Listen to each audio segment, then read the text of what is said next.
या ठिकाणी उपस्थित झाले त्यांचं स्वागत करतो। त्याचबरोबर या कार्यक्रमासाठी वेळात वेळ काढून, खरं तर मी सुरुवातीला सांगायला हरकत नाही मला की या कार्यक्रमासाठी ओमप्रकाशजींना निमंत्रण देताना विचार येत होता की अशा कार्यक्रमाला डॉक्टर्सना बोलवणं किंवा या कार्यक्रमासाठी त्यांनी वेळ काढणं किती कठीण असतं हे मी गेल्या 5 वर्षापासून पाहतच आलेलो आहे। तुम्हाला आम्हाला सगळ्यांनाच माहिती आहे, कारण आपण जेव्हा ओपीडीला बसलेलो असतो त्यावेळी आपला नंबर कधी येईल म्हणून सारखी वाट पाहतो, किंवा ॲडमिट असतानाही व्हिजिटला डॉक्टर्स कधी येतील अशी देवासारखी वाट पाहत असतो, आणि सगळ्याच्या दृष्टीनं त्यावेळी ते देवाच्याच भूमिकेत असतात। तरीही आजच्या या कार्यक्रमाला निमंत्रण देताना मी भोसले सरांना एक गोष्ट सांगितली की आपण संस्थेचे तर सदस्य अनेक वर्षापासून आहात, पण संस्थेने आता आपणाला कार्यकारिणीमध्ये संस्थेच्या निमंत्रित सदस्य म्हणून निमंत्रित केलेला आहे। तर शाळा आपणाला अधिक जवळून माहिती असायला पाहिजे, सगळ्या मीटिंग्सला आपण उपस्थित राहणार आहात, म्हणून या कार्यक्रमासाठी आपण आवर्जून येणं फार आवश्यक आहे असं म्हटल्यानंतर भोसले सरांनी ते निमंत्रण स्वीकारले आणि या ठिकाणी उपस्थित झाले, त्यांचं मी स्वागत करतो। आणि आता डॉक्टरांबद्दल बोललो मी, त्यामुळे अधिक बोलत नाही। आपल्या संस्थेचे अध्यक्षही आम्ही आता सगळ्यांनी बसल्यावर ठरवलं होतं की माननीय चेतन सारडा सर आता काही येऊ शकणार नाही, कदाचित कार्यक्रम संपायच्या वेळेपर्यंत निश्चित येतील असा अंदाज करत होतो, पण सरांनी सांगितलं की मी येत आहे। म्हणून विद्यार्थ्यांनी लक्षात घ्या की तुमच्याशी संवाद साधण्यासाठी शाळेसाठी ही मंडळी आपल्यासाठी किती वेळ देत आहेत, म्हणून डॉक्टर चेतन सारडा सर उपस्थित राहिले, त्यांचे स्वागत करतो। हा कार्यक्रम ठरवत असताना शिक्षण संस्थेचे सचिव माननीय अग्रवाल सर यांच्याशी बोलूनच दिवस आणि वेळ ठरवतो, त्यामुळे त्यांना उपस्थित राहणे एवढं बंधनकारक असतं की त्यांनी वेळ दिल्यामुळं त्यांना उपस्थित राहणं आवश्यक असतं आणि ते नेहमी उपस्थित राहतात, त्यांचं स्वागत करतो। आज विशेष मान्यवरही अगदी साध्या निमंत्रणावरून उपस्थित राहिलेले आहेत। माननीय डॉक्टर रमेश जाजू सर आपल्या कार्यकारिणीचे सदस्य आहेत, माननीय व्यंकटजी गर्जे सर हेही संस्थेच्या कार्यकारिणीचे सदस्य आहेत, त्याचबरोबर विवेकजी रेड्डी सर। विद्यार्थ्यांना तुम्हाला माहिती नाही ही मंडळी प्रचंड बिझी आहेत, अतिशय कामात व्यस्त आहेत, पण जेव्हा शाळेचा आणि विद्यार्थ्यांचा विषय समोर येतो तेव्हा मात्र वेळात वेळ काढून येतात, म्हणून मी सगळ्यांचे या ठिकाणी प्रथमतः हार्दिक स्वागत करतो। विशेषतः तुम्ही सर्व विद्यार्थी निरोप समारंभाला मोठ्या संख्येने उपस्थित राहिला, तुमचं सुद्धा मी स्वागत करतो। प्रास्ताविकामध्ये मी 1-2 गोष्टीचा सुरुवातीलाच उल्लेख करू इच्छितो। खरं तर प्रास्ताविक असलं तरी आत्ताच योगेश सरांनी सांगितलं की हा निरोप समारंभ नाही, सदिच्छा समारंभ आहे। तर या प्रसंगी या आठवड्यातले जे 2-3 प्रसंग शाळेतले घडलेले आहेत त्याचा थोडक्यात मी उल्लेख करणार आहे, त्यावरून व्यासपीठावरील मान्यवरांनाही एक गोष्ट लक्षात येईल की या शाळेतून विद्यार्थी बाहेर पडत असताना कशा पद्धतीने विचार करून हे बाहेर पडतात, कोणता विचार त्यांच्या मनामध्ये असतो ही गोष्ट साधारण, किंवा कोणते संस्कार घेऊन बाहेर पडतात हे त्यांच्या लक्षात येईल, या दृष्टीने मी 2-3 प्रसंग सांगतो। त्यातलं एक नाव आहे सिद्धिका चिटबोणे, हिच्याबद्दल एक उल्लेख करतो। आता 10वीत ती आहे, निरोप घेत आहे। ती काल येऊन भेटली तिच्या आईसोबत आणि तिनं सांगितलं की सर मला आतापर्यंत शालेय जीवनामध्ये जेवढी काही स्कॉलरशिप मिळालेली आहे, 5वीची असेल 8वीची असेल, किंवा वेगवेगळ्या स्पर्धा परीक्षांमध्ये गेल्यानंतर मला जे काही बक्षीस मिळालेले आहेत ते साधारण 20-21 रुपये बक्षीस मला सगळे प्राप्त झालेले आहेत, आणि ते 20-21 हजार ती देणगी मला शाळेला द्यायची आहे। तर मी शाळेसाठी काय करू हे विचारण्यासाठी तुम्ही उपस्थित झाले, आणि तिला म्हटलं मला विचारण्यापेक्षा तू गेले 10 वर्ष या शाळेमध्ये शिकतीस, तर तुला काय शाळेत कमी वाटतं ते तूच ठरव, शाळेला काय देणं आवश्यक आहे। तर तिनं सांगितलं की सर शाळेमध्ये सगळं काही आहे, आपल्या शाळेत काहीही कमी नाही, कुठलाही विचार केला तर याची काही गरज आहे असं वाटत नाही, एवढ्या सगळ्या सुविधा दिलेल्या आहेत। मग मी तिला एक सुचवलं, मग तुला द्यायचंच तर एक काम करू आपण की या शाळेमधले असे काही गुणवंत विद्यार्थी आहेत की ज्या बाहेरच्या वेगवेगळ्या ह्या ज्या परीक्षा आहेत, NSO असेल, स्कॉलरशिपच्या असतील, ज्युनियर IAS असतील, डॉक्टर होमी भाभा किंवा भूगोल प्रज्ञाशोध, गणित प्रज्ञाशोध, अशा वेगवेगळ्या परीक्षा असतात। तर त्या परीक्षा काही विद्यार्थी त्याची फीस भरणं शक्य होत नाही म्हणून परीक्षा देण्याचं टाळतात, तर तू अशा मुलांसाठी तुझे पैसे ठेवू आणि त्या मुलांच्या फीसाठी वापरू. तिला खूप आनंद वाटला आणि मग हो सर त्या कामासाठी पैसे ठेवून घ्या. पण तिने एक अट घातलेली आहे, कुठल्याही परिस्थितीमध्ये तिनं चेक माझ्याकडे तासाभरापूर्वीच आणून दिला. मी कुठल्याही परिस्थितीमध्ये माझं नाव पण घेऊ नका, मला समोर पण यायचं नाही आणि स्टेजवर पण बोलवायचं नाही.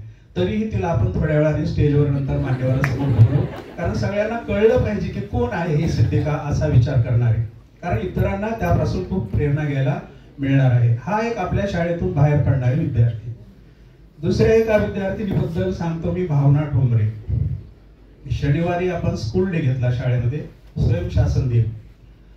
त्यामध्ये ज्याला जे व्हायचं ते आम्ही अर्ज देण्यासाठी सांगितलं होतं. कोणी शिक्षक झाले, कोणी पर्यवेक्षक झाले, काही मुलं आवर्जून सेवक पण झाले आणि मुख्याध्यापक होण्यासाठी 10-12 विद्यार्थी होते. मग आता एकालाच मुख्याध्यापक करायचे, 12 मुख्याध्यापक कसे शाळा चालवतील म्हटलं. म्हणून मुलाखत घेऊन आपण मुख्याध्यापक निवडू असं ठरवल्यावर प्रत्येक विद्यार्थ्याला बोलून मी विचारत होतो की तुला मुख्याध्यापक का व्हायचं, ते एक उत्तर ऐकणे आणि आदर्श मुख्याध्यापकाबाबत तुझ्या कल्पना काय आहेत, तुझे विचार काय आहेत ते ऐकून ठरवायचं होतं की मुख्याध्यापक बनवणं कुणाला योग्य आहे. भावना ठोंबरे आले त्या ठिकाणी आणि तिलाही विचारलं सगळ्यांप्रमाणे की तुला मुख्याध्यापक का व्हायचं. तर तिनं सांगितले, सर मला मुख्याध्यापक व्हायचंच नव्हतं, मला या शाळेमध्ये सेविकाच व्हायचं होतं. पण जाधव मॅडमनी सांगितलं की तू एवढी टॉपर आहेस, हुशार आहेस, तर तू मुख्याध्यापिकाच हो. म्हणून मी आले, खरं तर मला मुख्याध्यापक व्हायचं नव्हतं. तिला विचारलं तुला सेवक का व्हायचं होतं, सेविका. तर मी सर 10 वर्ष झाले या शाळेत शिकते, आम्हाला एवढी स्वच्छ सुंदर शाळा उपलब्ध करून दिली आहे. हे मामा मावशी एवढी शाळा स्वच्छ ठेवतात, सुंदर ठेवतात, डेस्क सगळे साफ ठेवतात, आम्हाला अडी अडचण आली की लगेच धावून येतात. तर मला वाटतं किमान एक दिवस तरी मी सेविका म्हणून या शाळेमध्ये काम करावं ही माझी भावना असल्यामुळे मला सेविका व्हायचं. त्यांनी त्या क्षणी सांगितले की तू शाळेसाठी मुख्याध्यापिका योग्य आहेस आणि तिला मुख्याध्यापिका बनवलेलं आहे. तिसरं एक उदाहरण सांगतो. आपण दरवर्षी शाळेमधून निरोप समारंभाच्या वेळी एक आदर्श विद्यार्थी निवडून अभिनव गुणवंत विद्यार्थी पुरस्कार प्रदान करतो दरवर्षी एका विद्यार्थ्याला. या वर्षी आता मी नाव सांगत नाही, तिला पुरस्कार जाहीर होणार आहे त्यावेळेस ते ऐकू, पण आम्हाला तिचं सांगावं लागेल कारण तिचा किस्सा आहे. गायत्री शेरीकर, तिचा एक किस्सा असा आहे.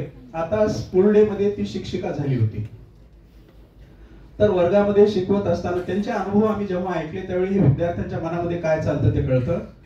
तेव्हा तिचे अनुभव असताना तिने एक सांगितलं की मी वर्गामध्ये सर एक ऍक्टिव्हिटी घेतली, एक स्पर्धा घेतली मुलांची, त्यामध्ये एका विद्यार्थ्याला यश मिळत नव्हतं, तो सतत मागेच राहायचा. मग त्याला वाटायला नको, त्याच्यात ती न्यूनगंडाची भावना निर्माण व्हायला नको, मी काहीतरी कमी बुद्धिवान आहे असं वाटायला नको. म्हणून मी सर्व विद्यार्थ्यांना काही इशारा करून चुकीचं उत्तर देण्यासाठी किंवा उत्तर न देण्यासाठी सांगितलं. मग एका वेळी त्याला उत्तर देता आलं आणि त्याला पहिला नंबर घोषित केला. याच्यामध्ये मी विचार करतो की एखादा विद्यार्थी मागे राहू नये, त्याच्यात आत्मविश्वास निर्माण व्हावा, सगळ्यांबरोबर त्यानं आत्मविश्वासानं जगावं असा विचार जर 10वीतली एखादी विद्यार्थी करत असेल तर त्याचंही मोल अतिशय निश्चित मोठं आहे. म्हणून मला हे लक्षात आणून द्यायचे की आपल्या शाळेतून विद्यार्थी जे बाहेर पडतात, गुणवत्ता तर आहेच आहे, बोर्डवर आपण दाखवतोच, मेरिट आहे, सगळं काही आहे, पण आपण एक वेगळा विचार घेऊन जी शाळा चालवण्यासाठी प्रयत्न करतो की आमच्या शाळेचे वेगळे पण काय. तर मला वाटतं की या शाळेमध्ये असा विचार विद्यार्थी घेऊन शाळेतून बाहेर पडतात, हे शाळेसाठी अतिशय मोठी बाब वाटते. म्हणून या प्रसंगी मी हा 2-3 प्रसंगाचा उल्लेख केला. बाकी विद्यार्थ्यांनी अभ्यास चांगला केलेलाच आहे. आजच्या या कार्यक्रमामध्ये ज्या सराव परीक्षा झाल्या, आपण प्रत्येक सराव परीक्षा झाल्यानंतर बक्षीस वितरण करतो, स्पर्धात्मक वातावरण ठेवतो शेवटच्या 4 महिन्यामध्ये आणि त्या सराव परीक्षेतून पहिला, दुसरा, तिसरा विद्यार्थी आल्यानंतर त्यांना बक्षीस आपण देत असतो. 4थ्या परीक्षेचा रिझल्ट कालच लागलेला आहे, म्हणून 4थ्या परीक्षेमधून जे विद्यार्थी पहिला, दुसरा आणि तिसरे समान मार्क्सने असे 2 जण आलेले, त्या विद्यार्थ्यांचं बक्षीस वितरण पण या ठिकाणी होणार आहे. शालेय क्रीडा स्पर्धेच्या निमित्तानं 10वीच्या विद्यार्थ्यांच्या स्पर्धा घेतल्या, त्याच्या बक्षीस वितरणाला तुम्ही उपस्थित राहू शकणार नाहीत, म्हणून तुमचंही त्या विद्यार्थ्यांचं बक्षीस वितरण या ठिकाणी संपन्न होणार आहे. असा हा एकूण अशा स्वरूपाचा कार्यक्रम असेल. बाकी परीक्षेच्या अनुषंगानं योगेश सरांनी सूचना दिल्या असतील, शेवटी देतील. या प्रसंगी मी सगळ्यांना परीक्षेसाठी शुभेच्छा देतो. तुम्ही सुंदर अभ्यास केलेला आहे. परीक्षा जवळ आलेल्या आहेत म्हणून कुणाचा अभ्यास झाला नसला तर आता त्याचा तणाव न घेता झालेला अभ्यास उत्तम आहे. एक पेपर झाल्यानंतर त्याच पेपरचा विचार करा. पुन्हा दुसऱ्या पेपरचा दुसऱ्या दिवशी विचार करा. एकदाच गोंधळ होऊ देऊ नका. आरोग्याची काळजी घ्या, पुरेशी झोप घ्या आणि परीक्षेला सामोरं जा. चांगलं यश मिळवल्यावर तुम्ही तुमचं नाव कराल, पालकांचं कराल, शाळेचं कराल. यासाठी मी सगळ्यांना शुभेच्छा देऊन थांबतो. धन्यवाद.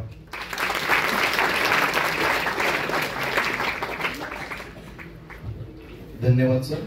यानंतर सराव परीक्षा क्रमांक 4 या परीक्षेतील गुणवंत विद्यार्थ्यांना आपण बक्षीस देऊन त्यांचं अभिनंदन करणार आहोत. सराव परीक्षा क्रमांक 4 या परीक्षेमध्ये 4ही तुकड्यातून सर्वप्रथम आलेली आहे भावना किशोर ठोंबरे. तिने 480 गुणांपैकी 469 गुण प्राप्त केले आहेत. तिची टक्केवारी 97.70% इतकी आहे. भावनाला विनंती आहे की तिने व्यासपीठावर यावं आणि मान्यवरांना विनंती आहे की आपण तिचं अभिनंदन करावं. यानंतर द्वितीय क्रमांक आलेला आहे श्रेया काशीनाथ झांबरे. तिने 480 गुणांपैकी 466 गुण प्राप्त केलेले आहेत. तिची टक्केवारी 97.08 इतकी आहे. यानंतर सर्व तृतीय हे विभागून देण्यात आलेलं बक्षीस आहे सिद्धिका अतिश कुमार चिटगोणे. तिचे एकूण गुण आहेत तिचे 465 आणि टक्केवारी आहे 96.88. तसेच सर्व तृतीय आलेली सृष्टी दत्तात्रय शिंदे. तिने 465 गुण मिळवलेले आहेत आणि 96.88 इतकी तिची टक्केवारी आहे.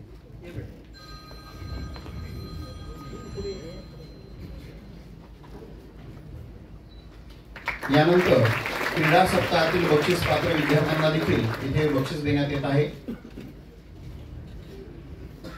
मुलांमधून सर्वप्रथम आलेला आहे चिरंजीव प्रतीक बिराजदार. विद्यार्थ्यांनी पटकन समोर यायचं. यानंतर द्वितीय आलेला आहे चिरंजीव शैलेश भिसे. तृतीय आलेला आहे सत्यम लवांडे. तिन्ही विद्यार्थ्यांनी पटकन व्यासपीठाकडे यायचंय.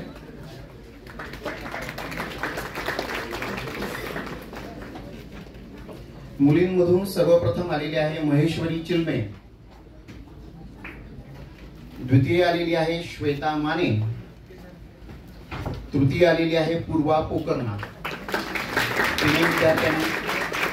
तिने विद्यार्थिनींनी व्यासपीठाकडे यायचं आहे.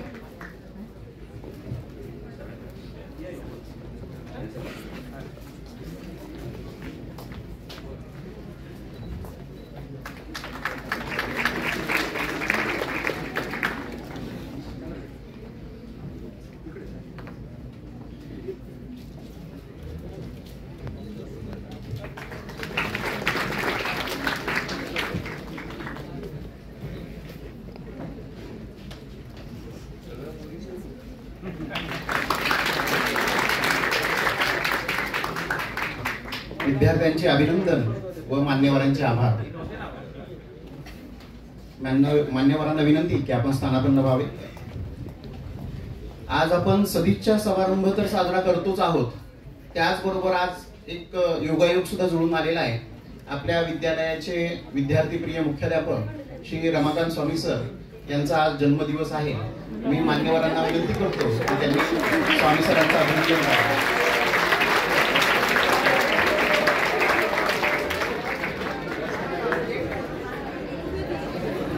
स्वामी सरांना सर्व विद्यार्थी, शिक्षक व विद्यालयातर्फे मी हार्दिक शुभेच्छा देतो आणि सरांना दीर्घ आयुष्य लाभावं अशी ईश्वरचरणी प्रार्थना करतो. धन्यवाद सर.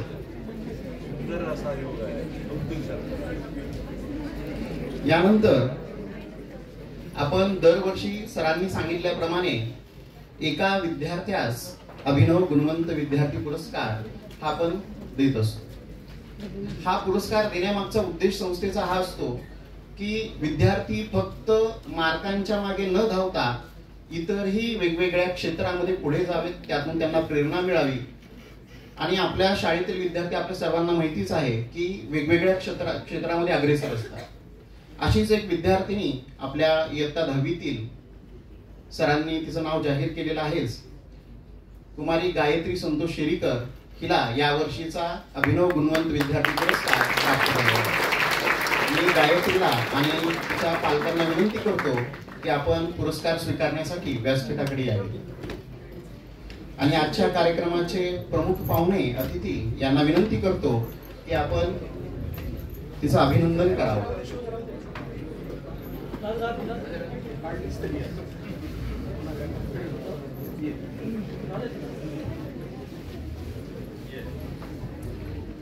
अभिनव गुणवंत विद्यार्थी पुरस्कार, सन्मान चिन्ह, सन्मानपत्र, पुष्पगुच्छ हे देऊन तिचा सत्कार होत आहे. विद्यार्थ्यांनी टाळ्याच्या गजरात तिचे कौतुक करायचे.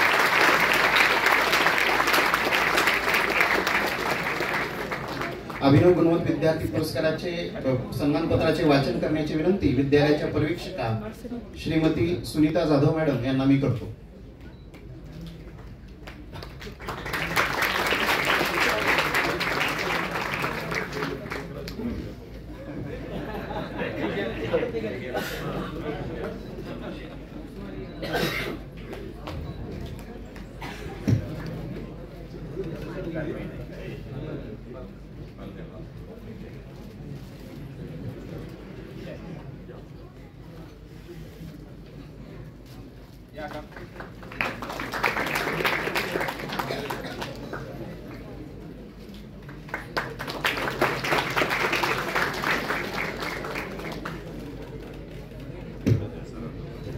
पुन्हा एकदा गायत्री आणि तिच्या पालकांचे खूप खूप अभिनंदन आणि मान्यवरांचे आभार.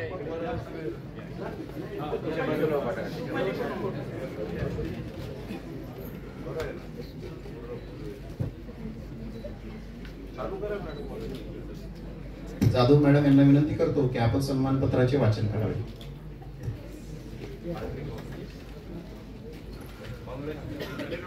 आदरणीय व्यासपीठ, उपस्थित सर्व विद्यार्थी, शिक्षक भगिनींनो, सन्मान पत्राचं मी वाचन करत आहे. अभिनव मानव विकास संस्था द्वारा संचालित श्री किशन सोमाणी विद्यालयाचा सन 2024-25 चा अभिनव गुणवंत विद्यार्थी पुरस्कार प्रदान करताना आम्हास अतिशय आनंद वाटत आहे. शिक्षण म्हणजे व्यक्तीच्या ठायी असणाऱ्या दिव्यत्वाचे आविष्करण होय. अगदी लहान वयात त्याचा पाया घालायचा असतो. ही समज बालपणी ज्यांच्या जीवनात प्रकट होते तेच पुढे आपल्या जीवनाचे खरे शिल्पकार ठरतात. तो अभ्यासात सातत्य ठेवून scholarship, IMO, NSO, doctor Homi बाबा बाल वैज्ञानिक, भूगोल प्रज्ञाशोध अशा विविध स्पर्धा परीक्षांमध्ये गुणवत्ता यादीत आली आहेच. वाणीची देवता गायत्री हे तुझे नाव. अनेक प्रतिष्ठित वादविवाद व वक्तृत्व स्पर्धा मध्ये यश संपादन करून तू सिद्ध केला आहेस. तुझ्या अंगी असलेलं सामर्थ्य तू प्रयत्नपूर्वक वाढवलं आहेस. उत्तम वक्ता, प्रतिभावंत चित्रकार, कवयित्री, अभिनेत्री हे तुझ्या ठायी असलेले विविध कलागुण तुला अभिनव गुणवंत विद्यार्थी पुरस्कार प्रदान करण्यासाठी आम्हाला प्रेरित करत आहे. आपल्या सहअध्यायीबद्दल तुझ्या मनात असलेली सहिष्णुतेची भावना आम्हाला विशेष भावली. भविष्यातही तू असेच उज्ज्वल यश संपादन करीत राहावे. आपल्या कर्तृत्वाने दाही दिशा उजळाव्या यासाठी तुला शुभेच्छा. धन्यवाद. धन्यवाद मॅडम. सिद्धिका चिटगोणे हिच विनंती करतो की आपण व्यासपीठावर यावे.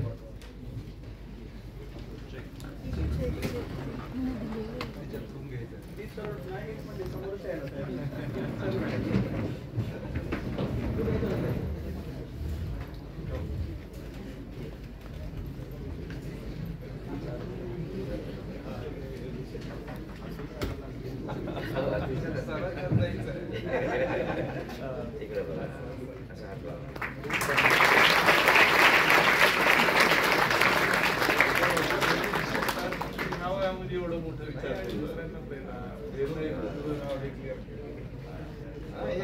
the best, for example.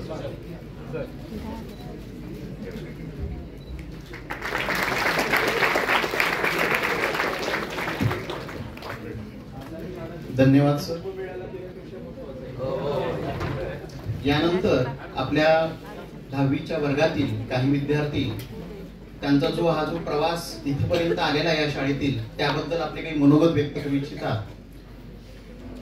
सर्वप्रथम मी संस्कृती पिसाळ या विद्यार्थिनीस विनंती करतो की तिने आपलं मनोगत व्यक्त करावे.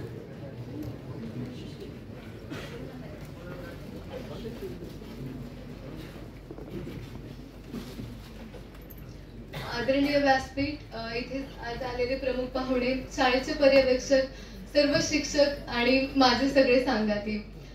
शाळेत 10 वर्ष झाले, हे शाळेतलं 10वं वर्ष. काल जेव्हा विचार केला की उद्या बोलायचंय, थोडी तयारी करावी, तर तेव्हा लक्षात आलं की आज जे काही बोलायचंय किंवा आजचा बोलायचा जो विषय आहे, सर्वप्रथम त्याला तयारीची गरज नाही. आणि मी जर ठरवलं की ह्या विषयावर बोलायचं आणि वेळेची मर्यादा नाही, तर तुम्ही झोपी जाताल पण माझं बोलणं संपणार नाही, एवढ्या गोष्टी सांगायच्या आहेत. तसं मी बऱ्याच जणांना असं म्हणताना ऐकलेलं आहे की शाळा म्हणजे आपलं दुसरं घर असतं. पण मला हे सांगताना मनातून खूप आनंद होतो की सुरुवातीच्या काही वर्षांमध्ये माझी शाळा हे माझं पहिलं घर राहिलेलं आहे. आई वडिलांना जॉब असल्यामुळे 1ली ते 3री हे वर्ष मी शाळेकडे सर्वस्व म्हणून बघितलेलं आहे. शाळेत येणं, मैत्रिणींशी बोलणं, शिक्षकांना सगळं सांगणं, या सगळ्या गोष्टी म्हणजे एवढ्या आठवतात की आता मनाला विश्वासच पटत नाही की संपलं आपल्याला शाळा सोडून जायची. रात्रभर मनात विचार येत होता, त्रास होत होता की बाबा खरंच एवढ्या लवकर 10 वर्ष खरंच उलटली का, की हे स्वप्न आहे आणि फक्त असं वाटतंय की जायचंय पण आणखी वेळ आलेली नाही. आता माझं असं राहिलेलं आहे की माझा स्वभाव खूप बोलका आहे, मला असं शांत बसताच येत नाही. आणि मम्मीला जॉब असल्यामुळे, पप्पाला जॉब असल्यामुळे मला असं बऱ्याचदा वाटायचं की माझं ऐकायला कोणीच नाही. पण शाळेमुळे मला माझी शिक्षक जी मिळाली किंवा माझ्या मैत्रिणी ज्या मिळाल्या, कायम माझं बोलणं ऐकून घेतलं, जिथं मी चुकले तिथं मला हक्काने रागवलं आणि बरोबर असल्यावर जे कौतुक केलं, त्याच्यामुळे मी आज इथं आहे.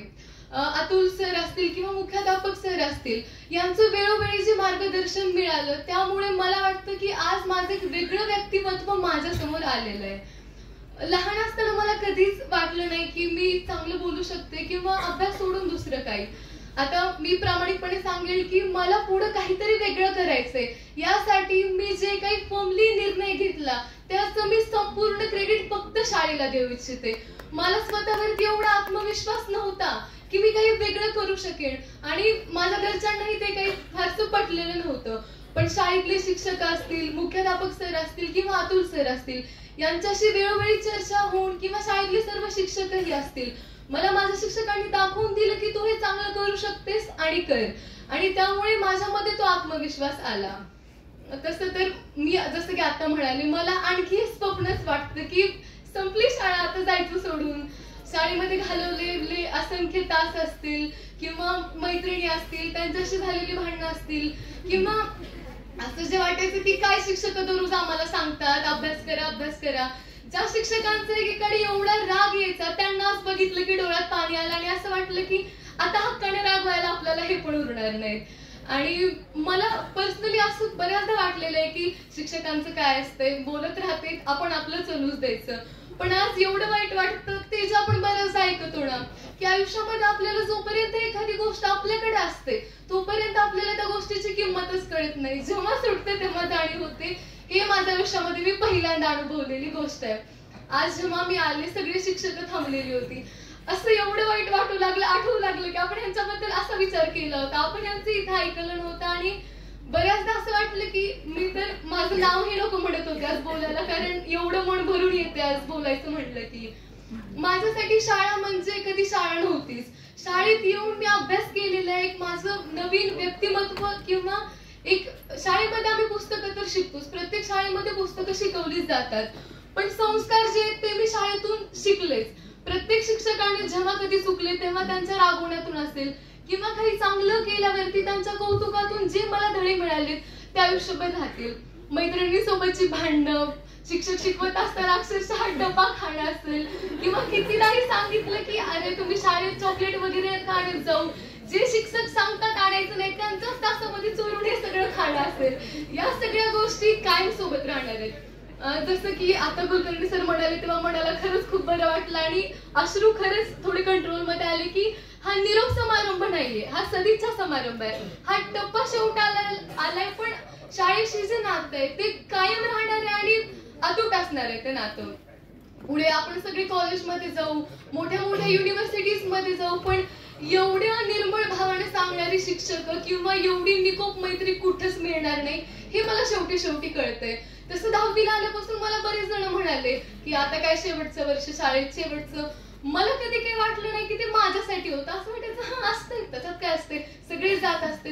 पण जेव्हा ती वेळ जशी जशी जवळ येते की झालं, आज तर एवढं वाईट वाटत होतं उठल्यापासून की शाळेतला शेवटचा कार्यक्रम. आणि माझं मन आणखीही मान्य करत नाहीये की शाळेमधली 10 वर्ष संपली आणि हा प्रवास आपल्याला इथं संपतो आपला. आता मी जसं की आता म्हणाले मी बोलत राहिले तर वेळ कमी पडेल, त्यामुळं सर्व शिक्षकांना किंवा मुख्याध्यापक सरांना मला तुम्हाला सर्वांना मनातून माझे धन्यवाद करण्याची इच्छा आहे. आता तर मी लहान आहे, मी काही फार करू शकत नाही, पण मी पुढं काहीही बनेल मला माहिती नाही, पण शाळेसाठी मी काहीतरी नक्की करेन. मी ही या वयातच ही माझी हमी आहे. आणि अभ्यास तर होतोच, पण जसं की अतुल सरांनी घेतलेलं आरोग्यवान शिबिर असेल किंवा परवाचं बिंदू नाद कलातील त्या कार्यक्रमामधून एक चांगला व्यक्ती कसा होतो किंवा चांगलं चारित्र्य कसं घडतं या सगळ्या गोष्टी कळल्या. आणि माझ्या सर्व मैत्रिणी ज्या की माझे सर्व वर्ग मित्रमैत्रिणी ज्यांच्यासोबत माझं नातं एवढं चांगलं राहिलेलं आहे, त्यांच्यासोबत अशी काही नाती जोडलेली आहेत शाळेत शिक्षकांसोबत, विद्यार्थ्यांसोबत, जी की आयुष्याच्या शेवटपर्यंत माझ्यासोबत राहतील आणि ते ठेवण्याचाही मी पूर्ण प्रयत्न करेन. त्यामुळं सर्व शिक्षक ज्यांना मी आजपर्यंत एवढा त्रास दिला, शिक्षक काय असतात हे मला आता समजले. मला ह्या फेजला समजतं की बाबा त्यांनी सांगितलेल्या गोष्टीमुळे आज माझ्यामध्ये एवढे बदल झालेले आहेत आणि पुढेही त्यांचे विचार कायम मी स्मरणात ठेवेल. त्यामुळं मी ज्या काही चुका केल्या मी अशी अपेक्षा करते की सर्वजण मला माफ करा आणि मी तर आणखी मान्य करणारही नाही मी की आपला प्रवास संपला. मी येत राहणार शाळेमध्ये, सर्वांची भेट घेत राहणारच. आणखी एक गोष्ट सांगावीशी वाटते. 26 जानेवारीला जेव्हा युनिफॉर्म घातला खूप रडू येऊ लागलं, नेमकं कळलं झालं कारण नेमकं होतंय काय असं.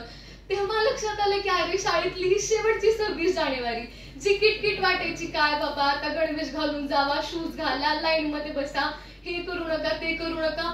आता त्या गोष्टीची एवढी जास्त आठवण येणार आहे की बस आता असं काढत असू लागले शिक्षक म्हणताना की कळत नाही का शिस्तीत वागा. किती सांगायचं 10वी आली तुमची, 10वी संपत आली पण तुम्ही सुधारलो नाही. मागच्या काही दिवसांमध्ये आम्हाला कोणी रागवत नाहीये त्याची खंत वाटते. अगोदर जे रागवल्यावरती त्रास व्हायचा आता ते न रागवल्यावरती कुठेतरी वाटतंय की असं तर नाही ना की आता शिक्षकांचा आपल्यावरचा हक्क कमी झालाय किंवा शिक्षक आता असा तर विचार करत नसतील की आपण आता लांबचे. त्यामुळे मला शाळेने खूप काही दिलेलं आहे आणि मी नेहमी शाळेची ऋणी राहील. आजपर्यंत जे काही मला मिळालं किंवा ज्या काही गोष्टी मी शिकल्या त्या सगळ्या शाळेमधूनच आहेत आणि शाळेमधल्या सर्व शिक्षक शिक्षिका माझे विद्यार्थी या सर्वांनी मला जो आधार दिलेला आहे चांगल्या वेळेत वाईट वेळेत, त्या सर्व गोष्टी मी कायम स्मरणात ठेवेल आणि माझ्या आयुष्याच्या पुस्तकातील माझी शाळा हा सर्वात सुंदर धडा असेल. एवढं बोलून मी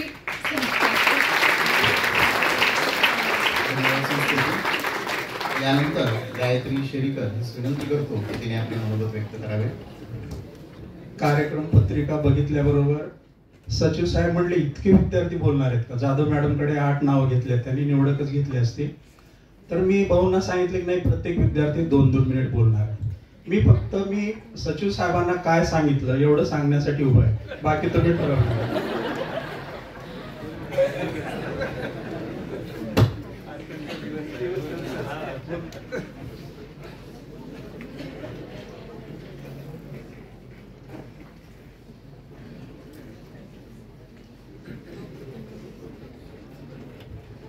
शाळा म्हणजे एक आठवण मनाच्या गाभाऱ्यात साठवलेली. शाळा म्हणजे एक अनुभव प्रत्येकाच्या आयुष्यात एकदा तरी येणारा. शाळा म्हणजे एक मंदिर यशाच्या शिखरावर नम्रतेची पूजा शिकवणारे. शाळा म्हणजे माहेर पुन्हा पुन्हा यावेसे वाटणारे. शाळा म्हणजे एक गोड नाते सगळ्यांनाच बांधून ठेवणारे. शाळा म्हणजे एक आठवण मौज मजेची, आनंदाची, कधीही न विसरता येणारी.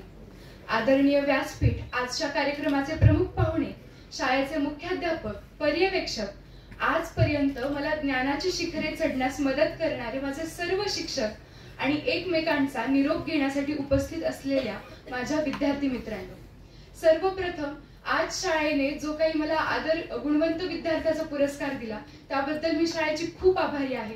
पण खरं सांगू तर या पुरस्काराची खरी मानकरी मी नसून माझे सर्व शिक्षक आणि माझे पालक आहेत.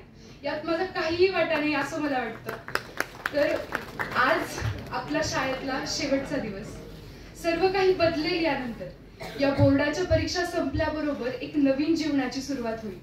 एका बाजूला आयुष्यात पुढे जाण्याचा आनंद तर आहेच, पण दुसरीकडे शाळेपासून दूर जाण्याचं दुःख. विश्वास ठेवणे कठीण आहे की जिथे आपण इतकी वर्ष घालवली आता तेथून कायमचं जायला लागेल. ह्या क्षणाला कितीही थांबवण्याचा प्रयत्न केला तरी हे थांबवणं कठीण आहे. कितीतरी आठवणी या शाळेत बनवल्या आहेत आपण. इयत्ता 5वी मध्ये मी या शाळेत प्रवेश घेतला. नवीन वर्ग, नवा गणवेश, नवे शिक्षक, नवे मित्र.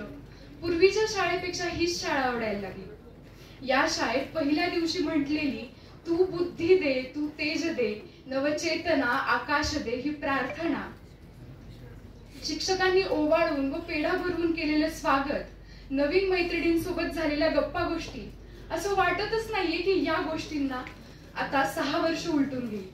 असं वाटतंय की काल परवाच तर घडलं होतं की सारं. हे कस्तूर कंचन सभागृह म्हणजे एक ज्ञानाचे महायज्ञ करण्याचं ठिकाण आहे असं मला वाटतं.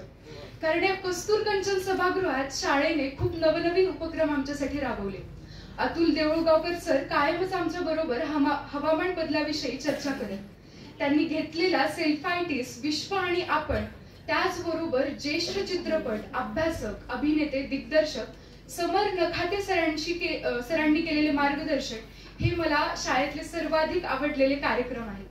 शाळेने स्नेहसंमेलनानिमित्त आयोजित केलेल्या कथाकथन, काव्यवाचन, वादविवाद, अभिवाचन अशा स्पर्धांमुळे आमचे व्यक्तिमत्व अधिकाधिक खुलत गेले. शाळेतील शिक्षक, शाळेतील मामा मावशी सगळ्यांनीच खरंच आम्हाला या पूर्ण 10वी पर्यंतच्या काळामध्ये आम्हाला खूप मदत केली. शाळेतील सर्वात अनमोल आठवण म्हणजे शाळेत केलेल्या गमती जमती.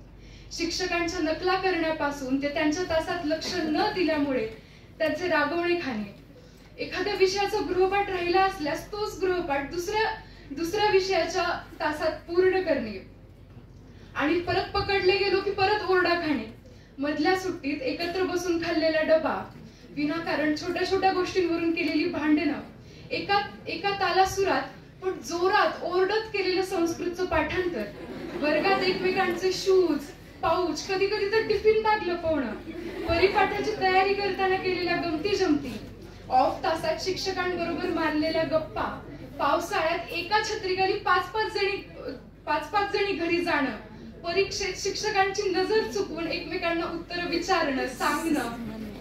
खरंच किती आठवणी आहेत ह्या. आज आपला सहवास जरी संपत असेल पण या आठवणी कधी संपू शकत नाही.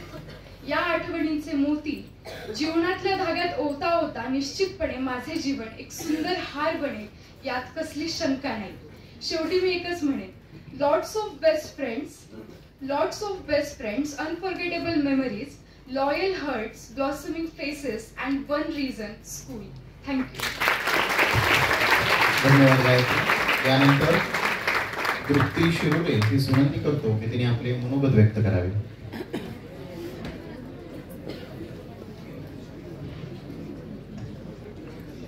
नमस्कार.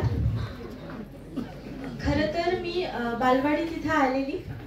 माझ्या शिक्षणाची सुरुवातच या शाळेतून झाली आणि माझ्या आयुष्यातला एक महत्त्वाचा टप्पाही इथूनच सुरू होतोय. याचा मला आनंद वाटतो. शाळेबद्दल काही बोलायचं म्हणलं तर वेळ आणि शब्द दोन्हीही अपुरे पडतील. त्यामुळे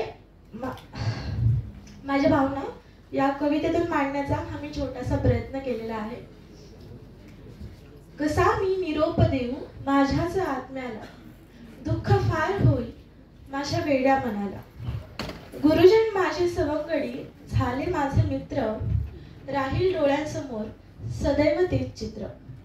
किती ममताळू त्या आमच्या बाई, कधी झाल्या सखी, कधी झाल्या आई.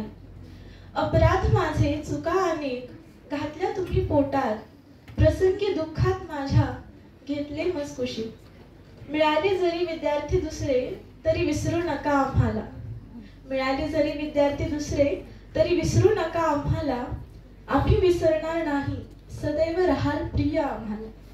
निरोप घेता तुमचा नयन भरले अश्रूंनी, अश्रू भरले नयन माझे कसे पुसू मी. धन्यवाद.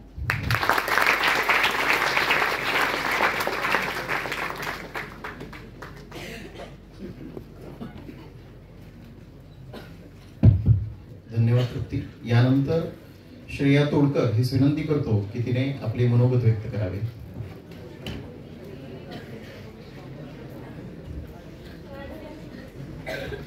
नमस्कार.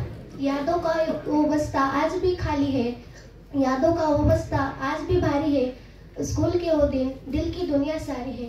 नमस्कार. मी या शाळेमध्ये श्री किशन सोमानी विद्यालय ही माझी पहिली आणि शेवटची शाळा. मी बालवाडीपासून 10वी पर्यंत या शाळेत शिकले आणि मला आनंद होतो की मी या शाळेमध्ये माझं पूर्ण शिक्षण संपवलं. मला एका गोष्टीची फार कमाल वाटते की श्री किशन सोमानी शाळेमध्ये सर्व शिक्षक एवढे अगदी निवडल्यासारखे कसे आहेत. म्हणजे या व्यासपीठावर एखाद्या शिक्षकाबद्दल बोलायचं म्हणलं तर ती खरं तर शक्यच होणार नाही, कारण प्रत्येक शिक्षक एकाच वेळी एक असल्यासारखं आहे. प्रत्येकाबद्दल बोलण्याबद्दल तेवढंच आहे. मी खूप ठिकाणी ऐकून होते की शाळेमध्ये आपल्याला पुस्तकाशिवाय जीवन कसं जगायचं, जीवनाबद्दल मार्गदर्शन करतात, तर ते आमच्या शिक्षकांनी बरोबर केलं आहे. आणि या सर्व आणि याच्यामध्ये सगळ्यात महत्त्वाचं म्हणजे शाळेचा पहिला दिवस आणि शाळेचा शेवटचा दिवस मला सारखा वाटतो, पण या दोन्ही दिवसामध्ये भावना मात्र वेगवेगळ्या आहेत. शाळेमध्ये मी माझ्या आईचा हात धरून पहिल्या दिवशी ज्या दिवशी प्रवेश केला होता त्या दिवशी शाळेमध्ये जायचं नाही म्हणून डोळ्यामध्ये अश्रू आले होते. आणि आज शाळेत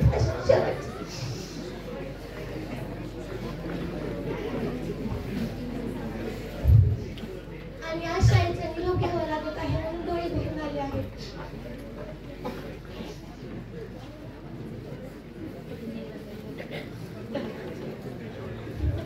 खरं म्हणजे या सर्व शिक्षकांनी केलेलं मार्गदर्शन आम्हाला आमच्या भावी आयुष्यासाठी मोलाचं ठरणार आहे. मी एवढं नक्कीच सांगू शकेल की मी आता जरी शाळेसाठी काही करू शकले नसेल, मार्क कमवण्याशिवाय, रिझल्ट आणण्याशिवाय, पण मी जे काही आयुष्यात पुढे बनेल ते मात्र माझ्या शाळेचं नाव उंच करेल, शाळेचं नाव रोशन करेल, एवढं मात्र नक्कीच सांगू शकते. जाता जाता एवढेच म्हणेन की जब स्कूल में पढ़ा करते थे तो स्कूल से आजाद होना चाहते हैं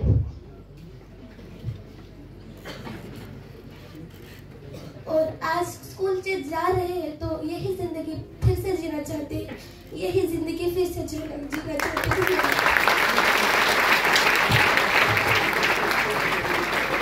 धन्यवाद श्रेया. यानंतर तृप्ती शिरोरे हीच ईश्वरी गुरुळे हीच विनंती करतो की तिने आपली कविता सादर करावी.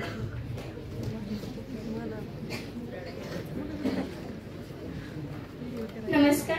माझ्या कवितेचं नाव आहे शेवटचा दिवस. संस्कारयुक्त ज्ञानाच्या छताखाली आम्हा मुलांचं जग बहरलं आहे. संस्कारयुक्त ज्ञानाच्या छताखाली आम्हा मुलांचं जग बहरलं आहे. पण आता शाळेबाहेरचं जग खूप वेगळं असणार आहे. लहानपणी शाळेत जायचं नाही म्हणून रडत रडतच आपण पहिलं पाऊल टाकलं होतं.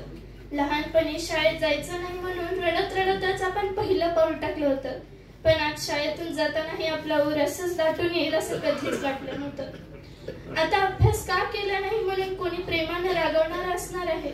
आता अभ्यास का केला नाही म्हणून कोणी प्रेमाने रागवणार असणार आहे की मधल्या सुट्टीत गप्पा मारत माझ्यासोबत डब्बा खाणारी माझी तीच मैत्रीण असणार आहे. गंभीर विचार करून शिक्षकांची गमतीशीर नावे आता कशी ठेवणार. गंभीर विचार करून शिक्षकांची गमतीशीर नावे आता कशी ठेवणार. शिकवताना आपल्या मित्रमैत्रिणीचं नाव आलं म्हणून अख्ख्या वर्गात कसं हसणार. संगीताची बाराखडी येत नसताना सुद्धा सुरात गायलेली प्रार्थना आता पुन्हा म्हणता येईल का. संगीताची बाराखडी येत नसताना सुद्धा सुरात गायलेली प्रार्थना आता पुन्हा म्हणता येईल का. कधी हसत, कधी रडत, तर कधी दुसऱ्याला रडवत जगलेलं हे शालेय जीवन पुन्हा एकदा जगता येईल का? प्राथमिक सगळ्या शिक्षकांचा आमच्या शैक्षणिक प्रगतीत खूप महत्त्वाचा वाटा आहे. तुम्हा सगळ्या शिक्षकांचा आमच्या शैक्षणिक प्रगतीत खूप महत्त्वाचा वाटा आहे. कारण मला वाटतं तुमच्याच प्रयत्नांमुळे आज मी तुमच्या समोर उभी आहे. आमच्याकडे बोट दाखवून फिदी फिदी हसणारी गणिताची मोठी मोठी गणितं तुमच्या मुळात शमली. आमच्याकडे बोट दाखवून फिदी फिदी हसणारी मोठी मोठी गणितं तुमच्या मुळात शमली आणि तुमच्याच मुळात संस्कृत सारख्या नवख्या विषयाशी आमची गट्टी जमली. आपल्यासाठी परकीय असणारी इंग्रजी भाषा तुम्ही आपल्या भाषा कुटुंबाशी जोडली. आपल्यासाठी परकीय असणारी इंग्रजी भाषा तुम्ही आपल्या भाषा कुटुंबाशी जोडली आणि तुमच्याचमुळे आज आमची विज्ञानाशी असलेली जवळीक आणखीनच वाढली. इतिहासात परमेश्वराचे नामस्मरण करण्यात नेहमी वर्ग हरवून जायचा. इतिहासात परमेश्वराचे नामस्मरण करण्यात नेहमी वर्ग हरवून जायचा, तर मराठीचा पाठ शिकताना मित्रमैत्रिणींच्या किस्स्यात रंगायचा. शिक्षणाबरोबर आपल्या सर्वांमध्ये मैत्रीचे नातेही फुललं. शिक्षणाबरोबर आपल्या सर्वांमध्ये मैत्रीचे नातेही फुलले आणि आजपर्यंत आपण सर्वांनी ते प्रामाणिकपणे जपले. पण लहानपणापासून आपण निभावलेल्या या मैत्रीत आता थोडासा दुरावा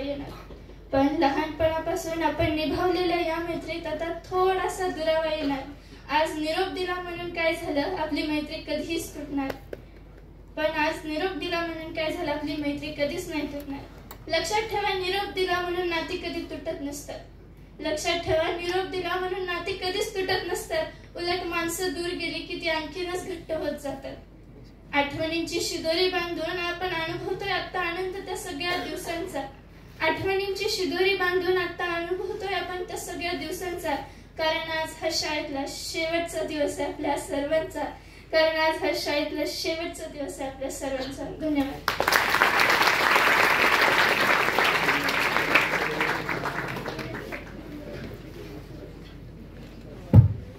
धन्यवाद ईश्वरी. यानंतर श्री चेतनजी सारडा सर यांना विनंती करतो की आपण विद्यार्थ्यांना शुभेच्छा द्याव्या.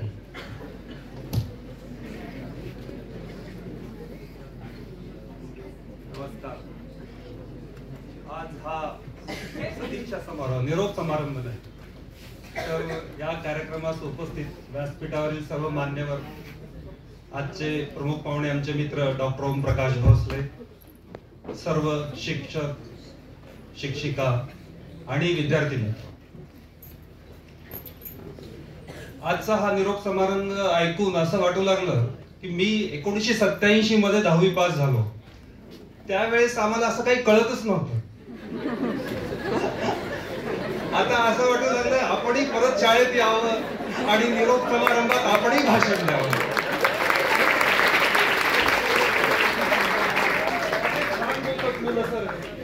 किती छान व्यक्त होतात, किती छान कविता आणि मिश्किलही बोलतात, ह्युमरही करतात बोलत बोलत. खूप खूप आनंद वाटला. तुम्हाला पुढील परीक्षेसाठी आणि पुढील भावी जीवनासाठी खूप खूप शुभेच्छा देतो. बाकी सगळ्या गोष्टी, अभ्यास वगैरे हे तर सगळं चालतच राहणार, पण आमचा जो काही थोडाफार अनुभव आहे त्यामधून असं एक सांगू इच्छितो की आयुष्यात तुम्ही आनंदी राहण्यासाठी सगळा प्रयत्न करायला पाहिजे. आजकाल म्हणतात हॅपीनेस इंडेक्स, जर त्याच्या बऱ्याच गोष्टी येतात हॅपीनेस इंडेक्स मध्ये, की त्या सर्व गोष्टी पूर्ण करून तुम्ही कसं जास्तीत जास्त आनंदी राहाल. काही कंट्रीमध्ये जसं भूतानमध्ये हॅपीनेस इंडेक्स खूप जास्त आहे, त्यांच्याकडे एक मिनिस्ट्री आहे हॅपीनेस इंडेक्स साठी. तसं आपणही त्या दृष्टीने प्रयत्न करावा. सोमाणी स्कूलनी, इथल्या सर्व शिक्षक शिक्षिकांनी, मुख्याध्यापकांनी तुम्हाला घडवण्यासाठी भरपूर मेहनत घेतलेली आहे आणि ते आजच्या तुमच्या भाषणातून दिसत सुद्धा आहे. तर हा असाच हॅपीनेस इंडेक्स, आता तुम्ही जेवढे आनंदी आहात ते तुम्ही टिकून राहा.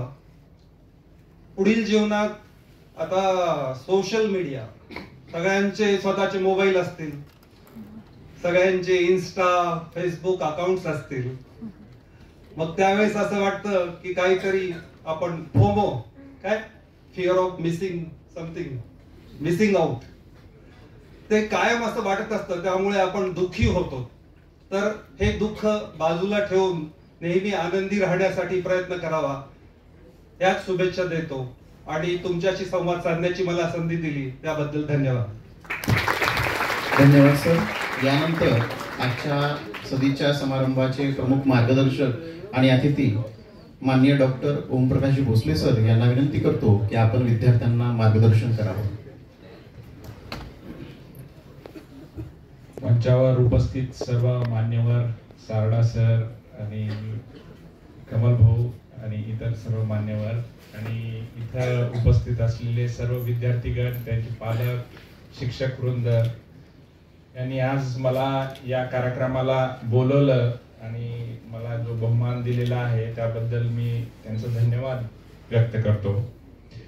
आता मुलांनी एवढं चांगलं बोललेलं आहे आणि मला काही जास्त बोलता येत नाही, पण थोडक्या शब्दात जेवढं मला शक्य आहे तेवढं मी सांगायचा प्रयत्न करतो, बोलायचा प्रयत्न मी इथं करतो.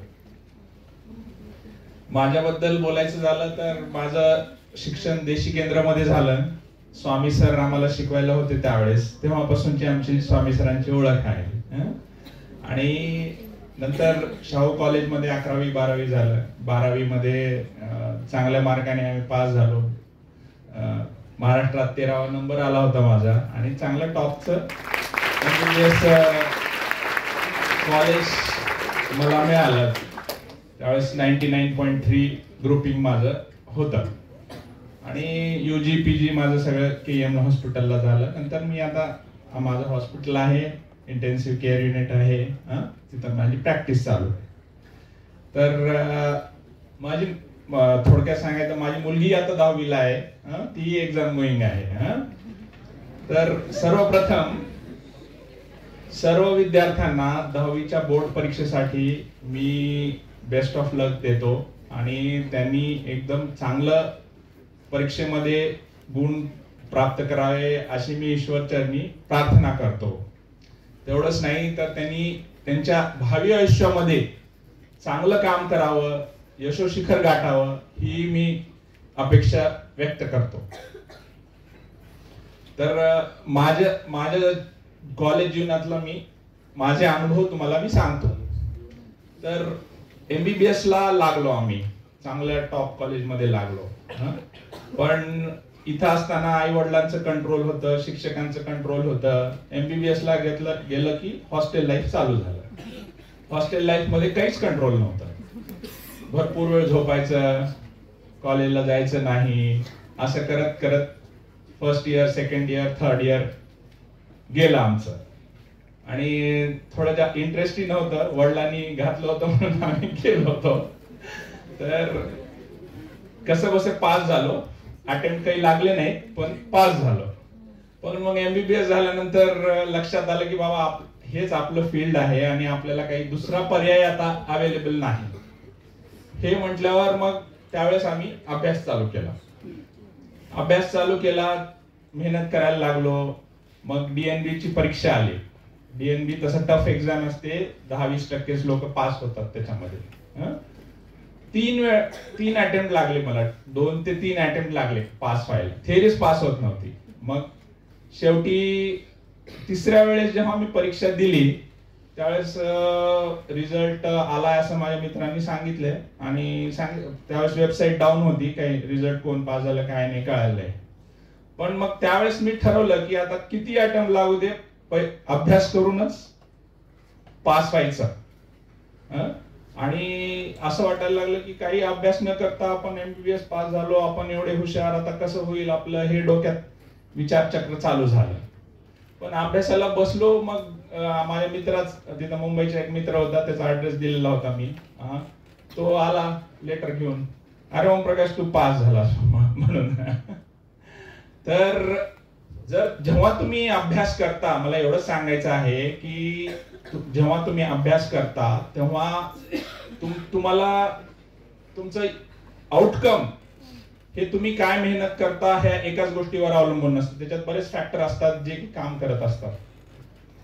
त्यावेळेस तुमचं लक कधी लागेल ते काही सांगता येत नाही. त्याच्यामुळे तुम्हाला प्रयत्न कंटिन्युअस करणं आवश्यक आहे.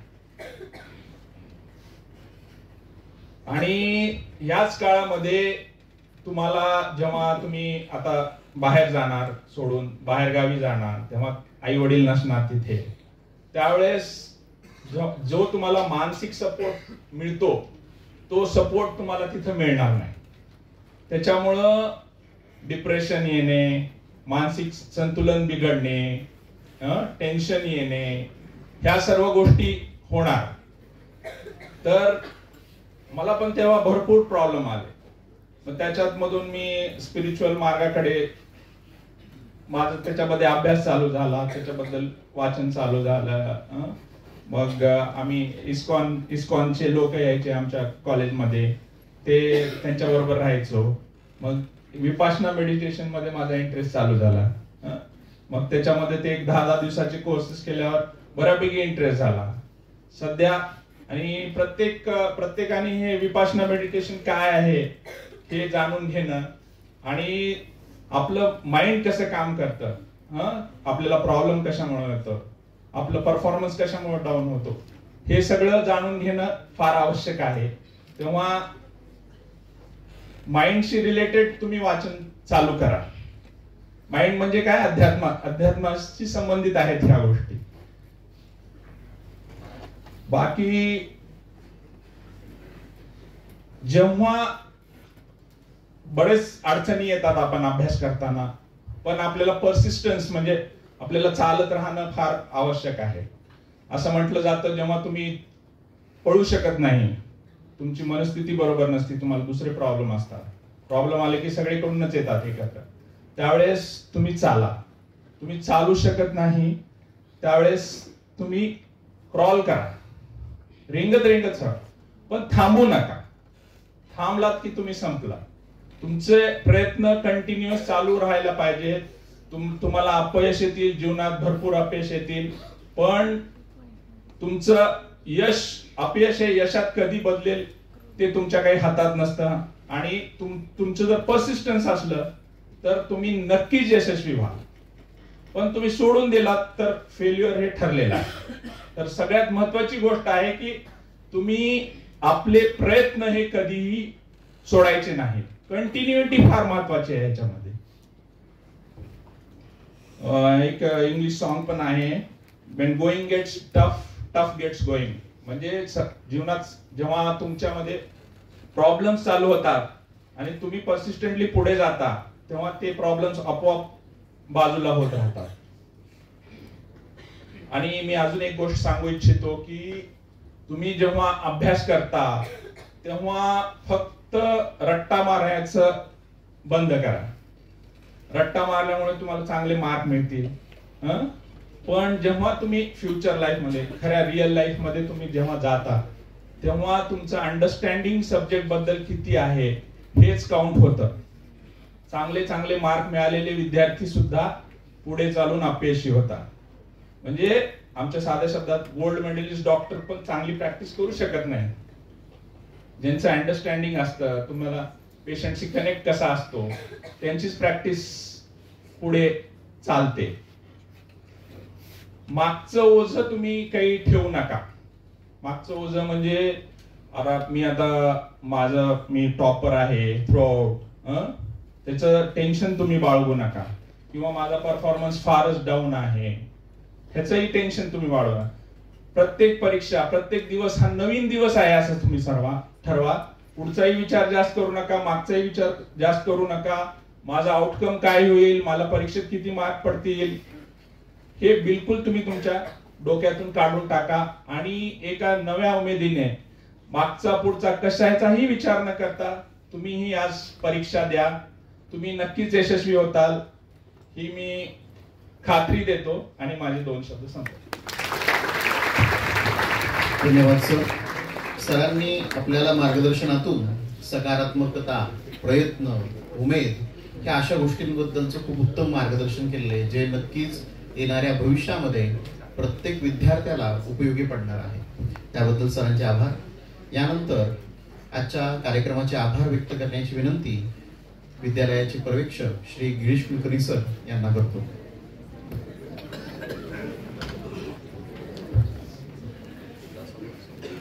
आजचा हा सदीचा समारंभ, या समारंभासाठी प्रमुख अतिथी म्हणून उपस्थित डॉक्टर ओमप्रकाशजी भोसले सर यांनी वेळात वेळ करून आपल्या विद्यार्थ्यांना शुभेच्छा दिल्या व मार्गदर्शन केलं. आपल्या कार्यक्रमाला उपस्थित राहिले त्याबद्दल त्यांचे आभार मानतो.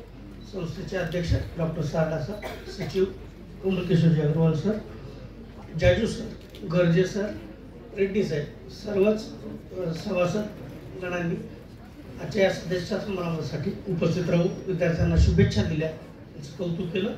त्याबद्दल मी सर्व संस्था मान्यवर पदाधिकाऱ्यांचे आभार मानतो.